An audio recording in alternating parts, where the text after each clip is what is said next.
When we're talking about the United Nations and Internet, of course, we're going to be talking about the International Telecommunication Union.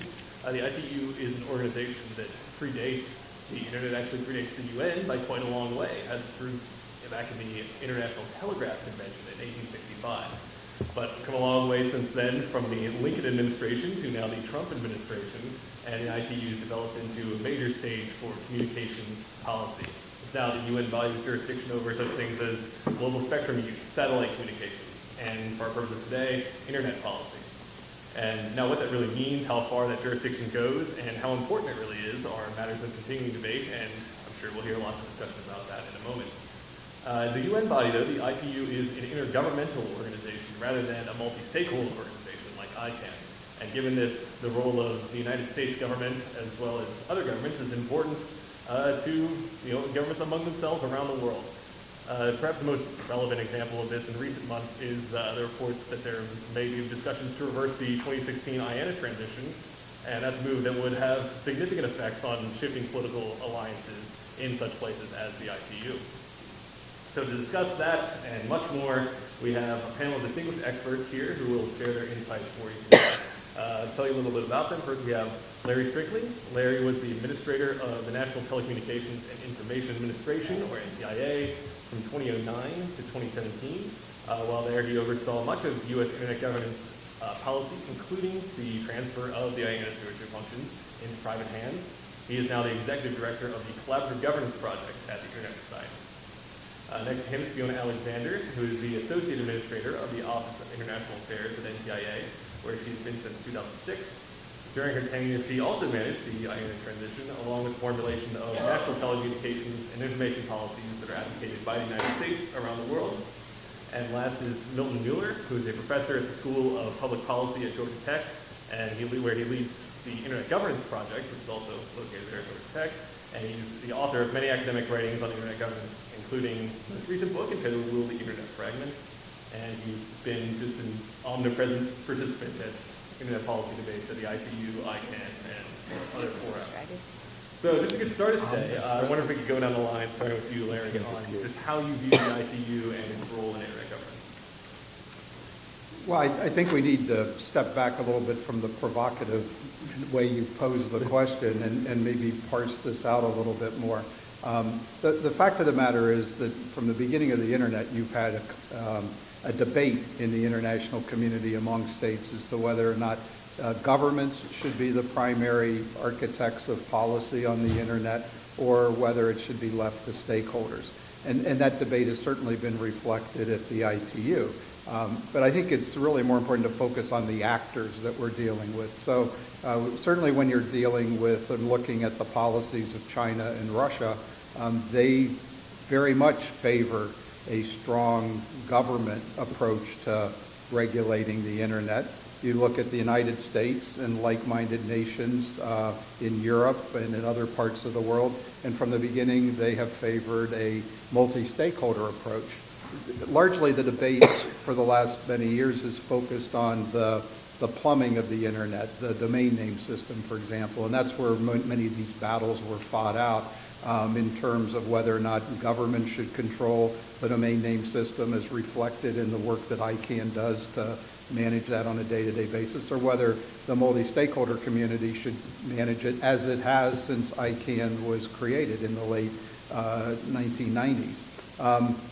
That debate is not going away, but I think you have seen over the last several years a trend, certainly going through 2016 into 2017, of more and more countries coming over to support the notion that stakeholders should manage the domain name system and the critical infrastructure of the internet. And now the question is, can we maintain that trend, and can we also see governments countries increasingly supporting multi-stakeholder approaches to dealing with other policy issues as they're reflected in the internet space as well. So it's not so much what the ITU is claiming as an institution and what people who work for the ITU would like. I'm sure they'd like working on internet issues, who wouldn't? But the issue really comes down to the member states of the ITU and their positioning on this and what it is that they would like to see. And again, that's largely reflected by the debate between China, Russia, and other authoritarian nations in the free countries of the West. Okay, thanks. Yuna, you have a different take on that, or are you right or wrong? Wow, that's a tough question to ask. No, completely agree with what Larry had said in terms of the ITU. I mean, I think it's important to point out the ITU is an important institution for the United States, not just for the government, but for stakeholders with respect to satellite, orbital slot coordination, and frequency spectrum. It is the only place to do that. So that part of the institution is critical for many of our activities. The challenges we have is when other countries have different perspectives and try to use the institution to do things that we don't want to do. And it is really important to understand that the institution is a reflection of the membership. And so I think when people suggest the UN is taking over the internet or the ITU is taking over the internet, the reality is that different parts or members of the ITU would like to use its tools to do certain things. And something that I've been at MTA actually 18 years now, and something that we continue to have dealt with the 18 years that I've been there and expect will continue as different countries have different approaches on how to deal with issues. So I don't think this is going away anytime soon. It's just the level of intensity and what the issue of the day is and what the issue this new cycle will be. Okay. No, yeah, second question. Can you actually do any good at all? Well, I interpreted the question not as can ITU do any good, but as is it about to take over the internet? And I think my position is well known on that. I think it's an unfortunate misdirection of our attention to focus on the ITU itself, which is a relatively weak institution of declining importance in the internet world. And I agree with Larry that you have to focus on the state actors around the world. That's the real problem. If all of the world's state actors got together and could agree within the framework of the ITU, they might do some very bad things, possibly even some good things for the internet, but they don't agree. And what I see happening around the world that's a threat to the internet is that states are trying to take over the internet, national states, and not just the typical bad guys that you drive out, China and Russia, but we see what I call a process of alignment or nationalization of what could be and should be global compatibility and a globally free flow of information and services over the internet. So just to give you an example of this nationalization process that maybe hits you home, we have the Federal Communications Commission here proposing to prevent rural telephone companies from buying Chinese equipment simply because it's Chinese, not without any serious documented security problems. And of course, you can find hardliners in China that would advocate precisely the same thing with respect to U.S. equipment and actually U.S. services. They're in a process of sort of nationalizing, in terms of ownership restrictions, the cloud industry there.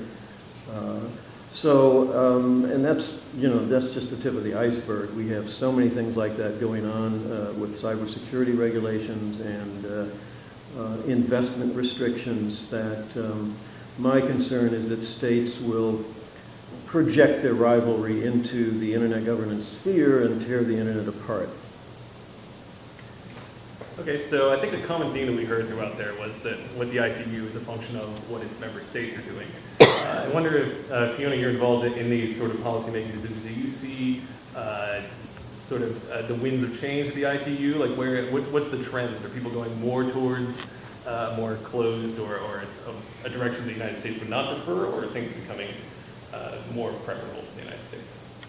Well, so I think these issues really always come to a head when we have these big major conferences. So coming up this year in end of October, November, we have the ITU Plenipotentiary Conference, which is a conference that happens every 4 years, where we have the ability to update the Constitution and Convention of the institution, which looks like about a book like that big, originally from 1865, with rules of procedure where we still vote by paper ballot. And we elect officials and kind of set the scope of the institution. So this every 4-year cycle, you often will have this what's the purpose of the institution kind of inward reflection process of people. And that's what's going to happen this go around as well. And as countries around the world continue to have challenges with how they deal with internet policy issues and some of the issues that Milton addressed, but as other countries that would be more favorably inclined for democratic values look to get their people online and try to figure that out. They raise those issues as well. So one common theme that always happens at the ITU is cost sharing, right? How do I get people in my community online, and how do we share those costs? And how do I, as a developing country, not pay all those costs? And historically, that was through telephone accounting rates that were done at the ITU. We've seen proposals over the years to develop internet charging arrangements and schemes for that. And there are definitely proposals that seem to be surfacing on over-the-top OTT services and some kind of cost-sharing mechanism for that. So the proposals for the Plenipotentiary Conference are being developed in each region. Most proposals will come through regional processes, although member states can also submit them separately. So early days, you're seeing early stuff in some of the regional conversations. I think I saw a proposal or a possibility of one from Nigeria the other day about regulating OTT and using the ITU to develop a cost-sharing mechanism, right? So that will have to make its way through their regional group and see if they agree, but stuff like that for sure will be coming our way. And then there's other proposals dealing with countries wanting to be able to monitor their people online and using technical standards at the ITU to do that. So for sure, those kinds of things will be, I predict, start showing up in the fall as proposals become more apparent. Okay. So Larry, in your interactions, and you and Fiona were both at NTIA during the 2012 World Conference on International, the WICET, we all call it that. And so what sort of ideas or procedural issues did you see developing at the WICET, and how might that be concerning for how the ITU operates going forward?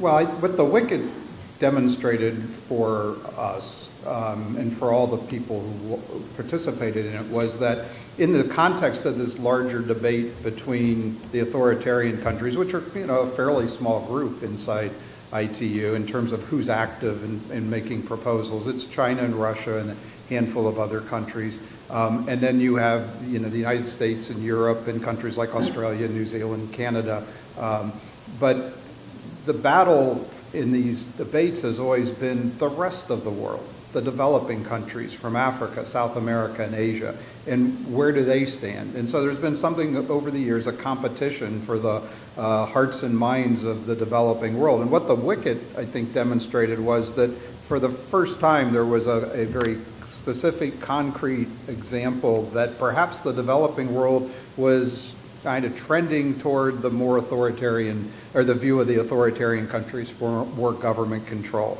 And I think coming out of that, it was something of a wake-up call for the United States to say, well, how do we respond to this situation? How do we respond to the fact that we don't like the trend we might be seeing? And it's interesting that at the end of the IANA transition, you had roughly 30 countries who had voted for a particular resolution at the WICET came over and in effect came back in supporting the multi-stakeholder resolution of the IANA transition, which showed that from 2012 until 2016, through the efforts of the State Department and Commerce, NTIA, and others, there had been a tremendous amount of movement from in the developing world back to supporting the multi-stakeholder, more democratic approach to decision-making on the internet. So the WICET was the wake-up call, but I think what you then saw was 4 years of very concerted strategic effort to bring those countries back more in line with the thinking of the West, and I think it was very successful. Okay. You said the magic word of the IANA transition, so we have to turn to that now. I wonder if we could go to Fiona first to say, just give us an idea of what is the status of the transition and what should we make of these reports, what Administrator Riddle may or may not have done with his confirmation here. Keep asking me these questions about my current and former boss. Yeah, so obviously the transition is complete, and NTI continues to serve as the U.S. representative in the GAC and will continue to do so and strongly advocate for U.S. interests. I don't have much more to say about what the future looks like for us on other issues, anything more than David Rettel has already said.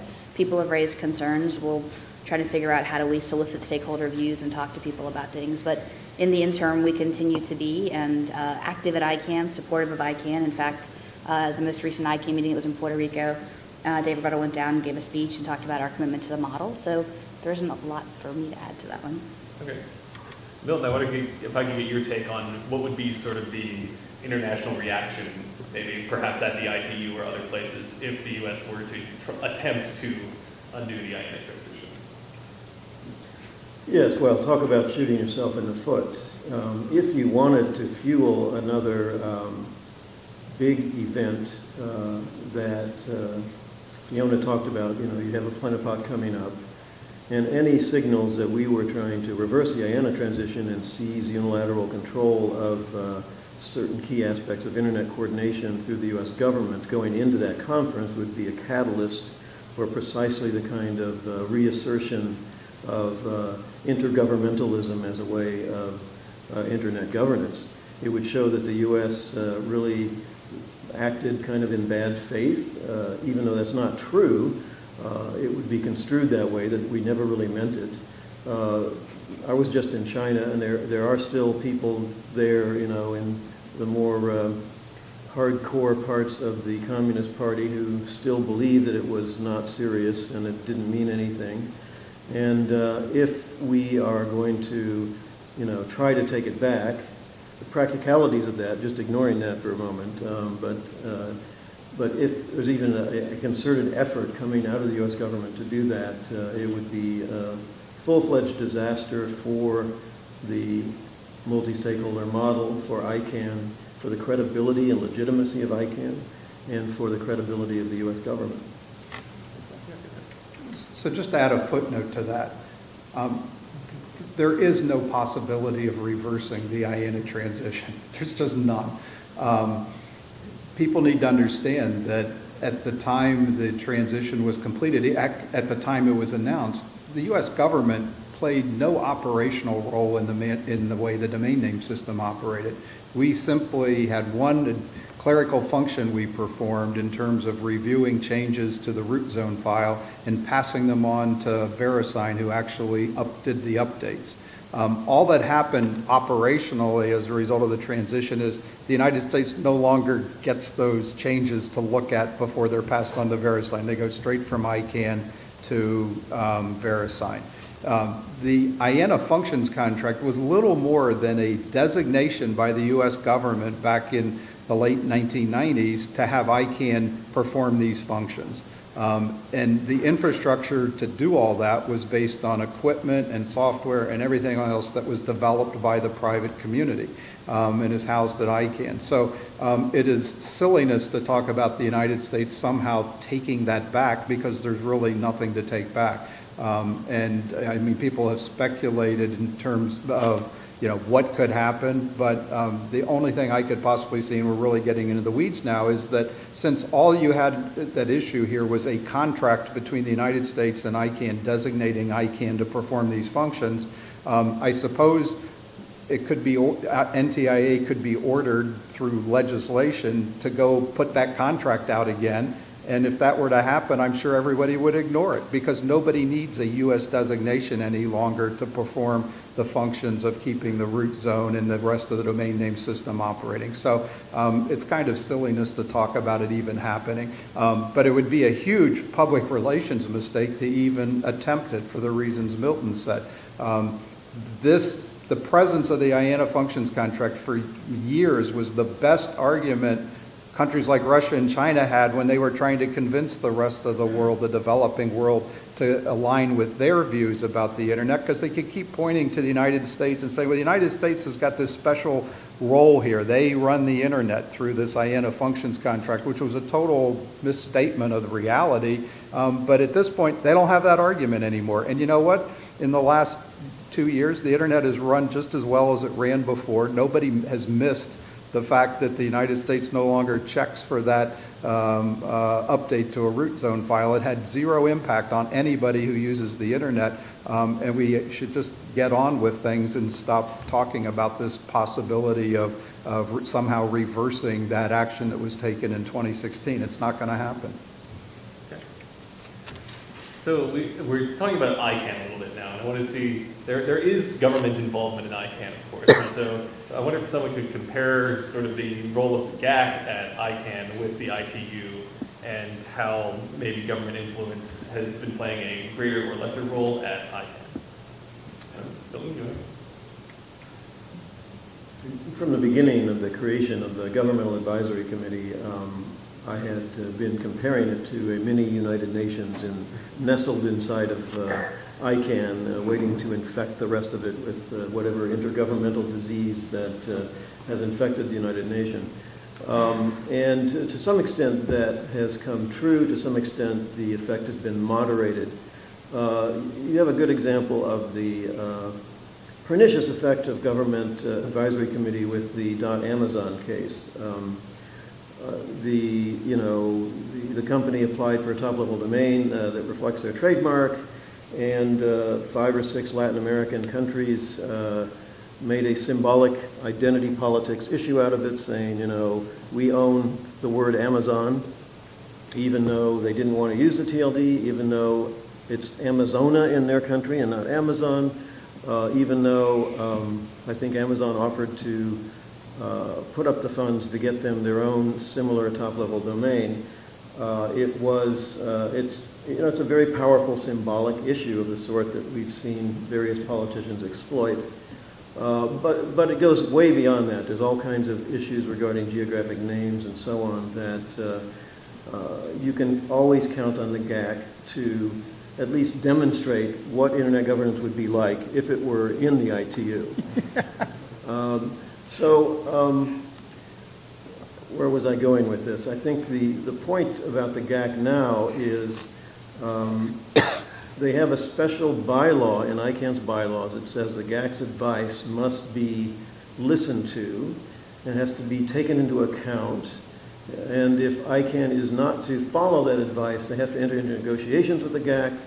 And ultimately, if they disagree, they have to have, I think, a 60-40 vote of the board to disregard that advice.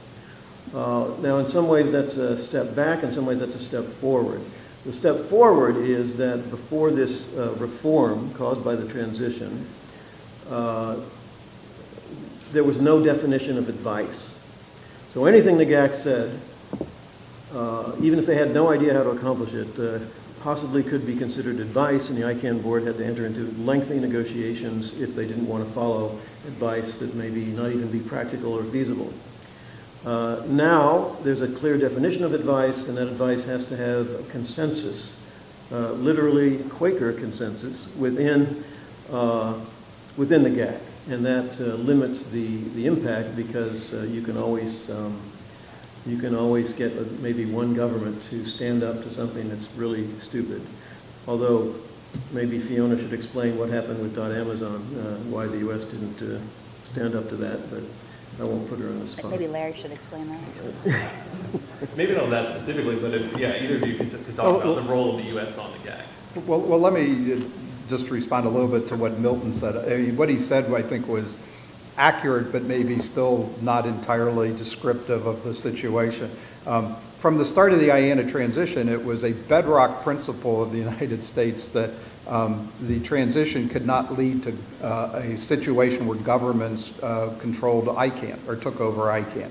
And as a result, effort was made by the community to develop the bylaw change that Milton's talking about. There was a requirement before the transition that the board had to pay special deference to GAC advice, but the big advance was that GAC advice that triggers this deference now has to be consensus advice. And it's not always unanimity, but it has to be advice to which no party affirmatively objects. So it's roughly the same thing, but it allows people to in effect abstain and without having to vote in favor or indicate support for things. But and so that basically means that the only time the board has to go through this process of providing any deference to advice is basically on those things that are coming from a unanimous decision of the GAC and all of its members to move it forward, which means by definition that it would be advice that the United States government presumably supports as well, because otherwise it would have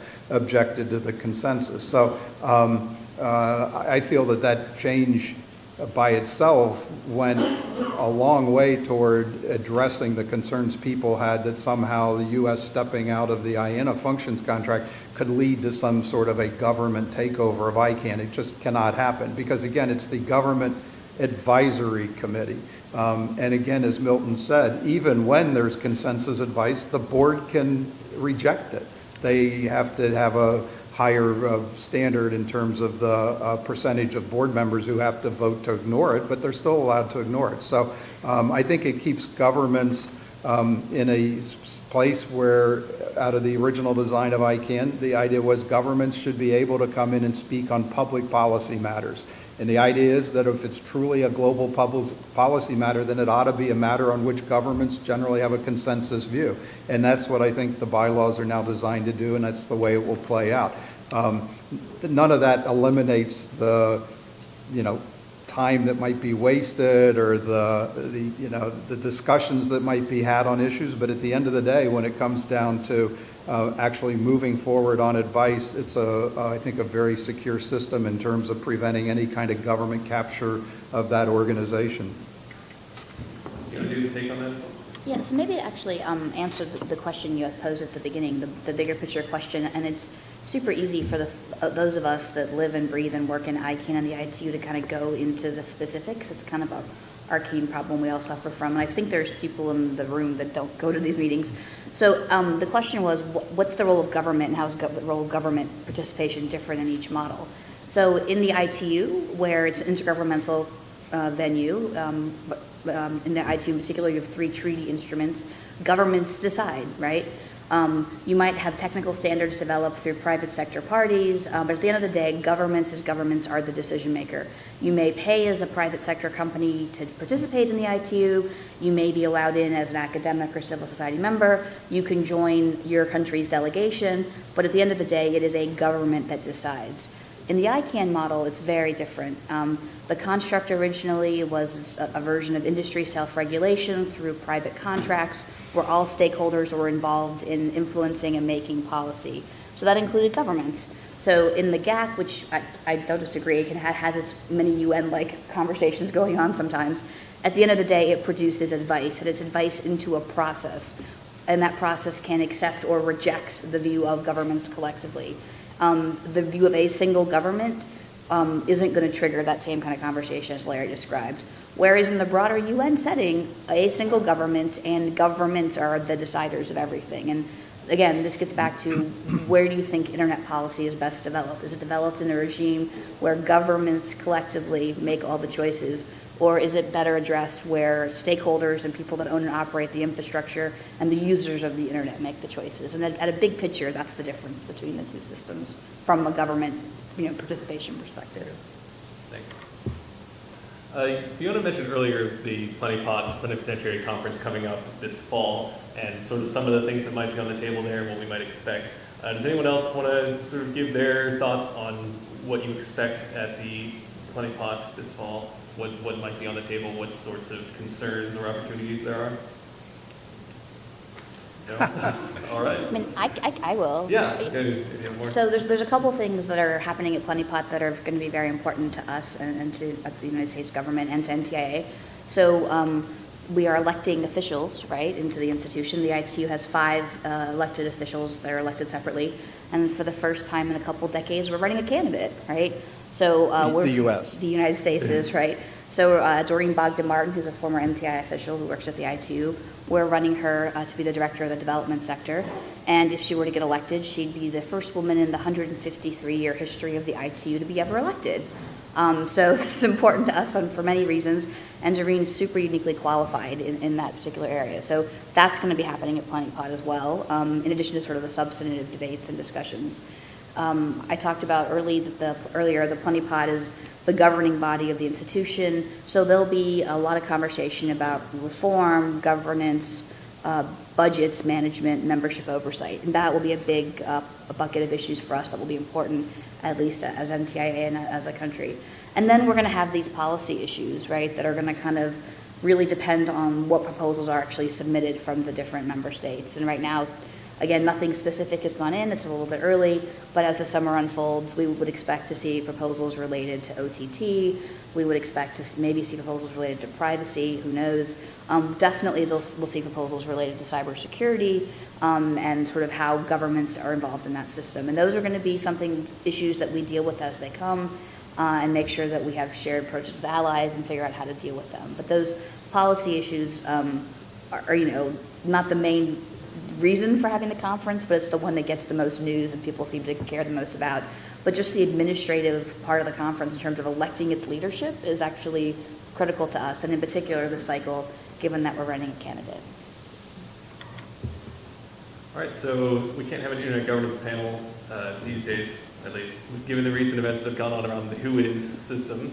There's been some changes to that made at the ICANN meeting in Puerto Rico.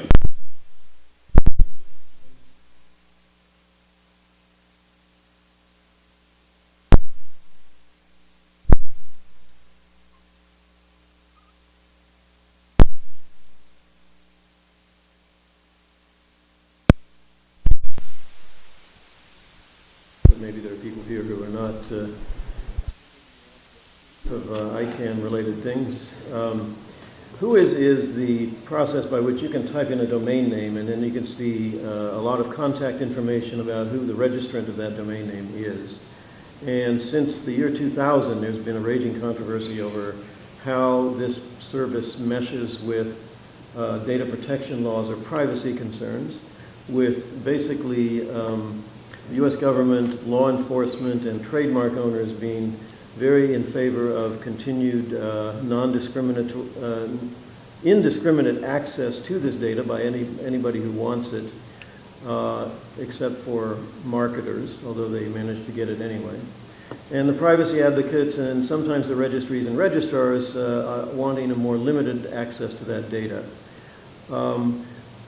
Basically, civil society people, such as myself, have been telling ICANN that Who is illegal under many privacy laws for many, many years, but ICANN has basically been able to ignore that. And incidentally, when Larry says that the U.S. government had no role or no power over ICANN other than this root zone change review, it's actually not quite correct. The U.S. has made it very clear through memorandums of understanding and through the affirmation of commitments that they wanted ICANN to maintain the existing Who Has policy regardless of what the multi-stakeholder community decided. But what's changed now is the GDPR. The GDPR is the General Data Protection Regulation coming out of Europe, and in effect Europe is threatening ICANN or registries and registrars with big fines if they don't comply with the GDPR. And since many of them are multinational or do business in Europe, they really would pretty much have to comply on a global basis if they are afraid of these fines. So ICANN has finally taken the privacy message to heart, and it's trying to reform Who is in line with compliance with the GDPR. Now in Puerto Rico, they've been naming their proposals after various kinds of Italian food. So they started with the pizza, and then it was the calzone proposal, and now I'm not sure what it is. It's maybe lasagna that's fallen on the floor. But essentially, they are proposing in very good ways to restrict the amount of information that is publicly displayed. I'm going to boil this down very simply, and then hopefully in the discussion we can get more into the details. So they are trying to limit quite a bit what is publicly displayed to anybody who requests it. But they're going to set up a tiered access system in which certain accredited people will get access to what is hidden from the general public. And the controversy now centers around the accreditation system. Remarkably, in my mind, it seems like the ICANN org tried to punt the issue of the accreditation system to the GAC. They said to the GAC, you come up with a system. Tell us who a law enforcement officer is, for example. Which is not unreasonable, but in a sense this is a policy decision that should be made by the multi-stakeholder process. And I think maybe what they're concerned about is that the GDPR goes into effect in May, and the multi-stakeholder process is not going to come up with a complex, globally applicable accreditation system in the space of now a month. And neither is the GAC. The GAC can't do anything in a month. They can't decide, to hold a phone call in a month. So it's going to be very interesting to see how this plays out. So Fiona, I know NTIA took a different position on the who is situation. Do you want to comment on what that is? Sure. So I think just to maybe recalibrate things a little bit. So Europe's General Data Protection Regulation is not about the domain name system. It just impacts the domain name system. So this is a broad, comprehensive privacy approach that Europe is taking that impacts a lot of different things. So it was not written to deal with the who is issue or the domain name system, which makes it a bit challenging because the scope of it and how it's going to actually be implemented is very unclear, I think, for a lot of parties that are impacted, not just in the domain name space, but I think in the United States broadly in other sectors. So the approach I believe that ICANN is taking and what I think got posted yesterday was that they've been continuing to coordinate with European data protection authorities. These are the actual government officials in each European member state that will actually be enforcing these rules to try to get some clarity as to whether or not this interim model, which I think is actually now called a cookbook, if I remember correctly, is sufficient to meet their needs. And I believe what was posted yesterday was they've continued to have good conversations. The data protection authorities are meeting April 10th and 11th, I believe, and ICANN is hoping to get April 12th and 13th some kind of written guidance as to whether or not the model that has been proposed is sufficient to meet those standards. And again, part of the challenge here is to develop rules and norms that will, pass muster with European regulators without understanding what the regulators want. And so it's very difficult. Registries and registrars, people that are in ICANN that are involved in the value chain of providing DNS services have to figure out a way to manage risk, and that's what the challenge is in this environment. I will say that the GAC has provided advice on the model, and there's a few changes that the GAC would like to have made in the model in terms of whether it's sufficient or not. So hearing from the DPAs will be particularly important. And we've made it pretty clear from NTI's perspective that yes, we appreciate the need and the fact that people want to respect European privacy law and ICANN and others that operate globally, but it's particularly important from our perspective that we maintain timely access for particular groups of stakeholders, including law enforcement, consumer protection, cybersecurity researchers who use this data to deal with botnets and other things, and then obviously also IP rights holders, and that's the tiered access system. So obviously this model is not going to be put in place by May 25th, so ICANN has also asked for a moratorium or regulatory forbearance so that the process can be put in place. That's kind of where I think things step now. It's also hard to figure out what an accreditation model looks like until you know what your solution set is. And so it's very difficult to talk about accreditation until you know what you're accrediting for. So Milton, you seem to say that maybe this might be a good process if we can work out the accreditation system, but it's just not going to be done in time, or are there more fundamental problems? There's more fundamental problems. The basic problem comes down to one word, and that is the purpose of who is. Purpose. ICANN has basically taken, in data protection law, the data that you can collect and that you can publish depends on the purpose of your collecting it. So, for example, if I'm running an R Street panel and I'm asking you to sign up at the for our mailing list,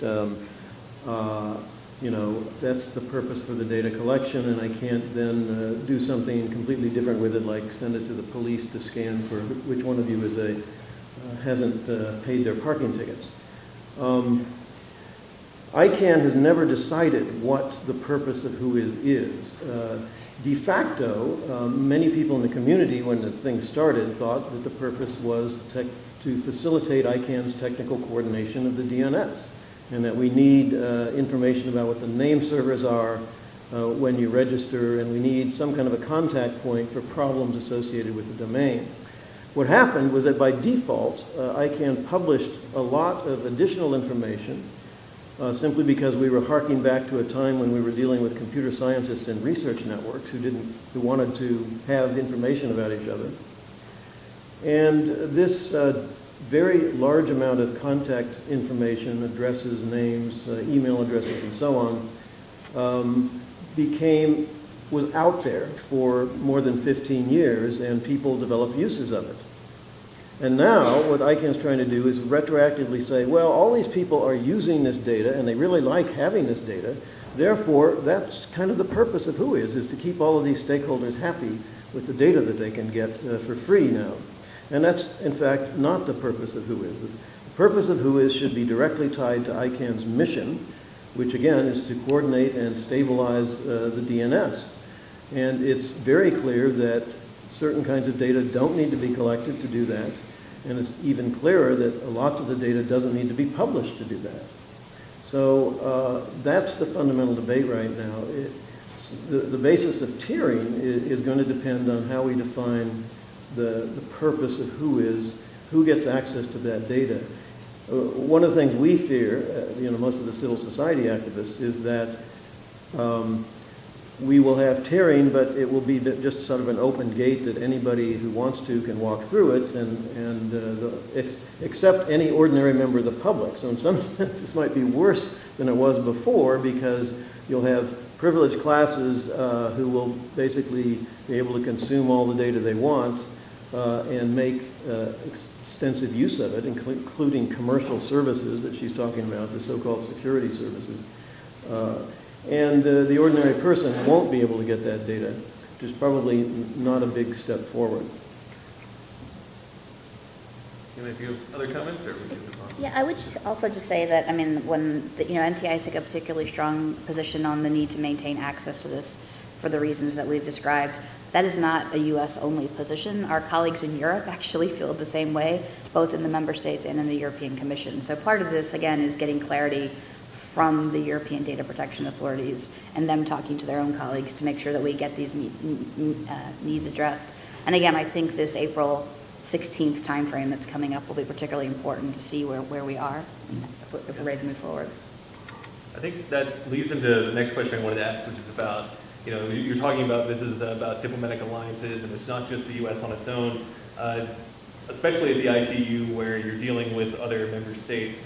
It's important to have alliances and friends that you're going to push for similar policy issues for. I know in 2012, maybe the ITRs that ended up getting passed, the U.S. was not okay with, but the fact that only 89 countries signed and a lot of countries joined the U.S. in not signing was considered a win by a lot of people, especially in the U.S. So have there been changes that you've seen, either, Larry, while you were at NTI since the WICIT in 2012, or even in the current administration, have there been changes that any of you have noticed? I'm not probably close enough to it to opine on the last year and a quarter, but I will say this, that I don't think anybody in the United States, at least in the delegation of the WICIT, took that outcome as a win in 2012. In fact, as I said earlier, I think we took it as a wake-up call because I think it indicated the fact there was a lot of work and advocacy that needed to be done with countries in the developing world. And again, as I related earlier in this session, I did talk about how I believe that the work that was done from 2012 and to 2016 did a lot to bring a lot of those countries who had expressed concerns, or had shown more willingness to support a government-only control of the internet solution, brought them back into providing more support for multi-stakeholder approaches. And I think that was very much a focused effort by people in the United States government, State Department of Commerce to make that happen.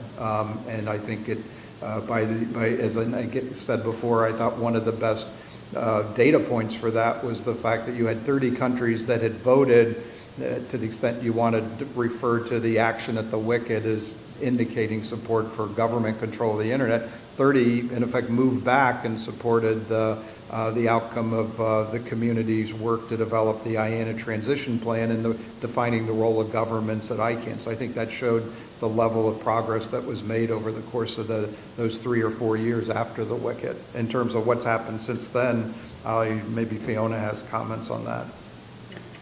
Yeah, for all of these meetings, it's important to build coalitions, and for the ITU, the group that we use for that is CTEL. It's the Inter-American Commission for Telecommunications, which is part of the Organization of American States.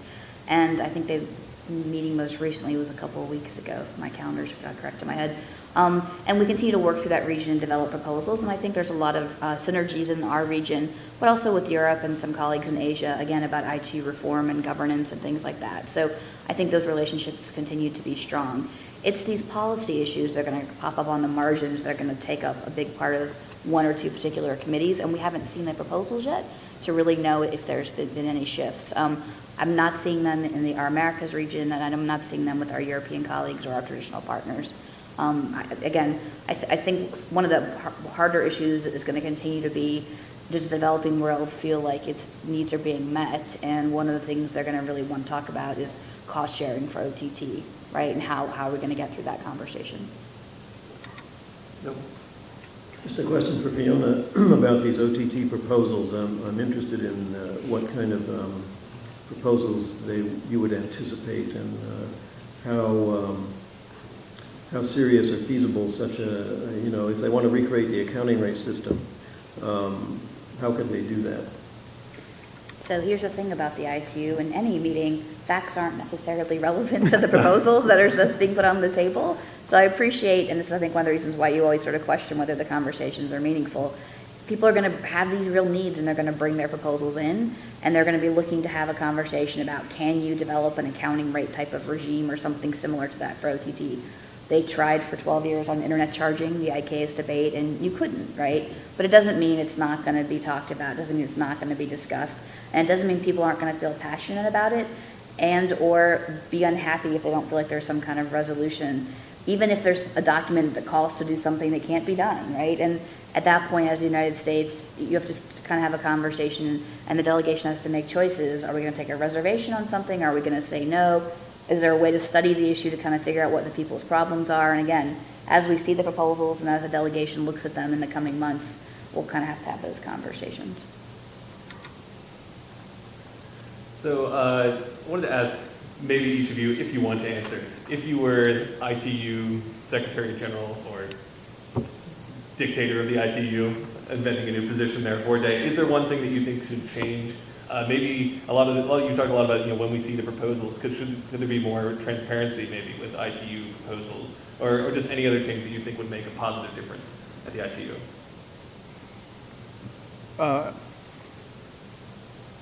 So am I speaking as somebody who's trying to maximize the ITU, or somebody who's trying to position where the ITU can actually add value in this world? You're speaking as yourself, so.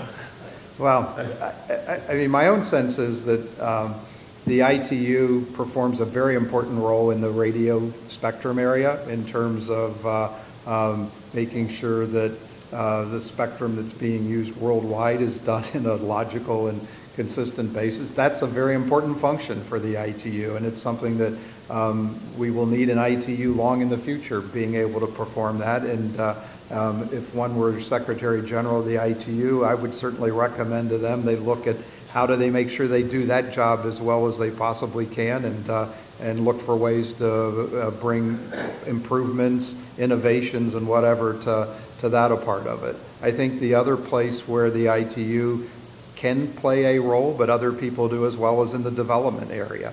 But I think there needs to be more work done to get focus around the types of projects that really can make a difference in building support for those sorts of projects in terms of what they're spending their time on. And frankly, if you had an ITU that performed both of those roles really, really well, I think a lot of people around the world would be very happy supporting an ITU that looked like that. So I'll leave it there. And maybe just to add what Larry said, the one thing I think that could be improved in the ITU and in any institution is accountability. And this gets back to the development sector work. And, really, if resources are going to be spent, and if member states are going to make requests, actually understanding what those real requests are and having a path to actually meeting them and providing accountability in that construct would be a huge improvement, I think, in the institution.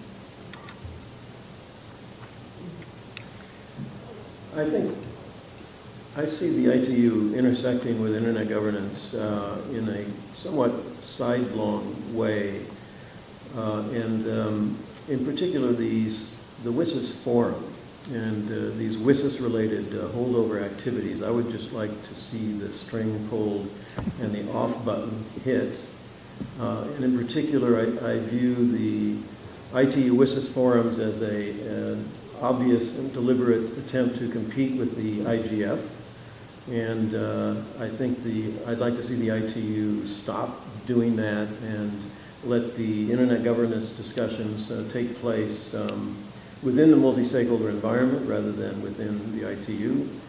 And I would like to see, I hope we have seen maybe the end of the enhanced cooperation discussion. That's something that came to a non-conclusion, and I'm hoping that's over. And I think that if we really believe that the only thing the ITU does that's really important and useful is the radio sector, then why not just get rid of the other two sectors? Well, there's some need for some ITU standardization of telecom equipment, I guess, but I think the development sector is kind of, I'm not as, I mean, everybody would like to see somebody aid developing countries with their development, but this old model of an intergovernmental agency that doesn't control any capital and only raises money from other governments to fund its own operations is somehow going to create a broadband infrastructure in the world's developing countries is kind of an absurd thing. So all I see the development agency doing is sort of building up political support for the ITU as an agency and not really helping develop that much. All right. With that, we'd like to shift to some audience questions. So if anyone has a question for any of the panelists, now is the time.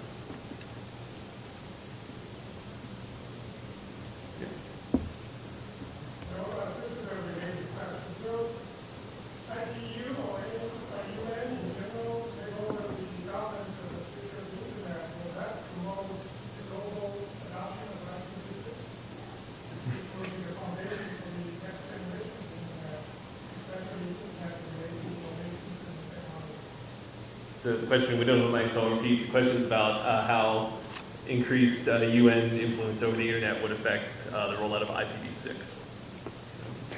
Yeah.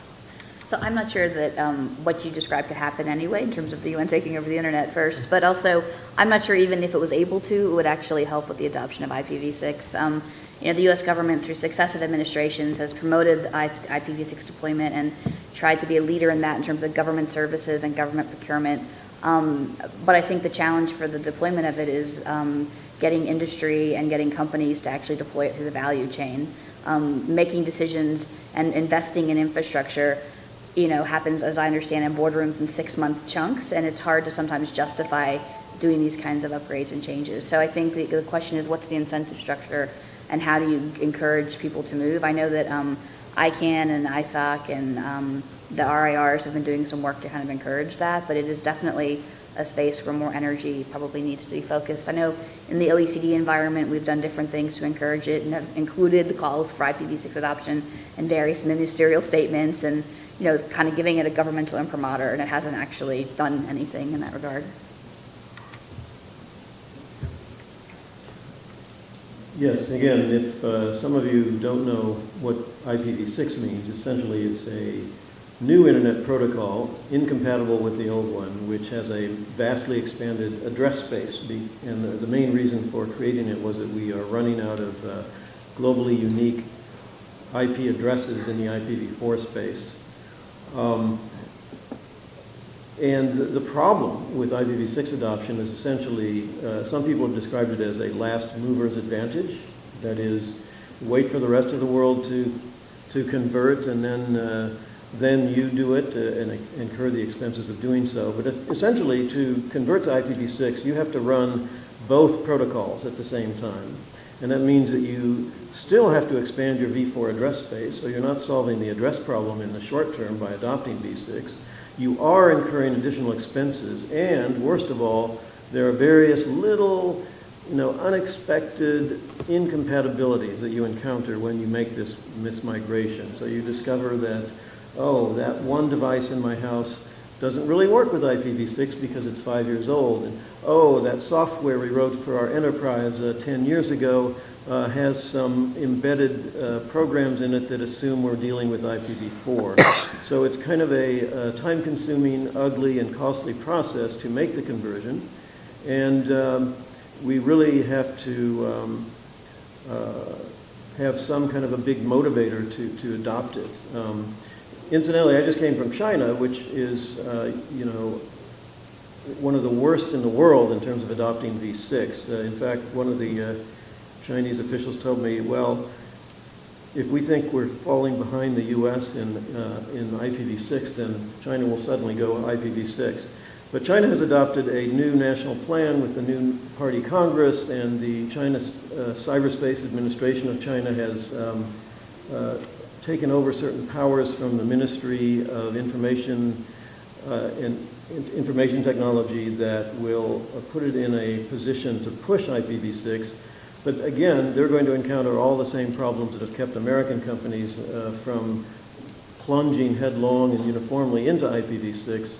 So it's a really interesting question that's going to play out over the next 20 years or so, is how we actually make that transition. Any questions? Go here.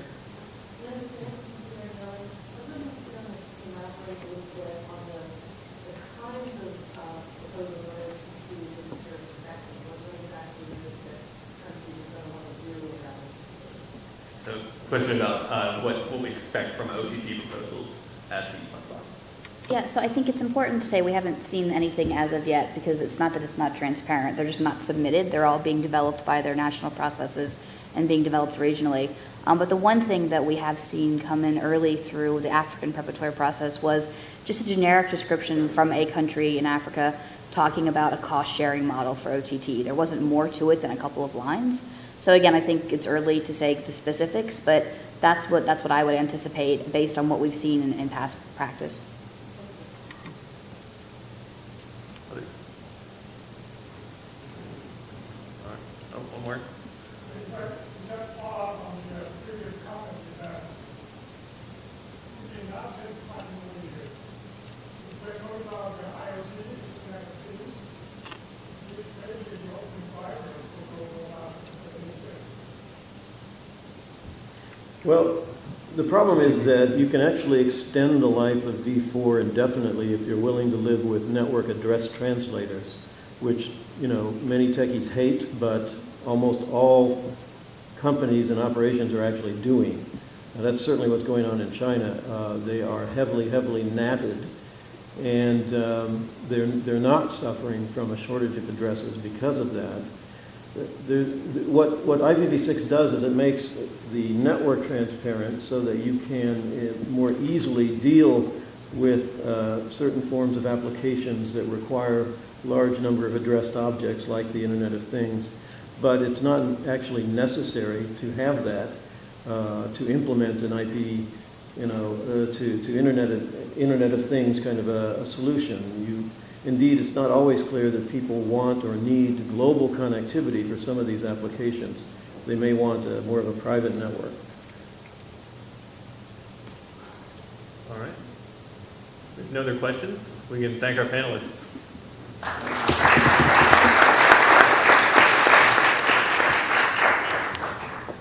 Thank you all for coming. I think there's still cookies over there.